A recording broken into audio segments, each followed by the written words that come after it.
This is our magic floating door. I just wanted to show you guys some of the cool stuff we have.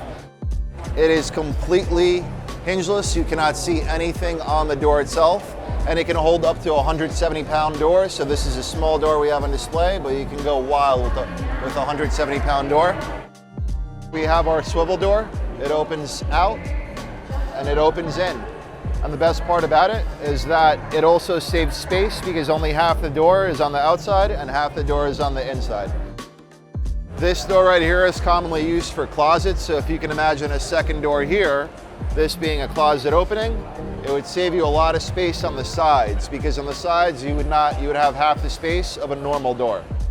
This system here can be manufactured to whatever size you would like. And the coolest part about it is that it is completely held up top. So the door never actually touches your floor. The track is at the top of the door.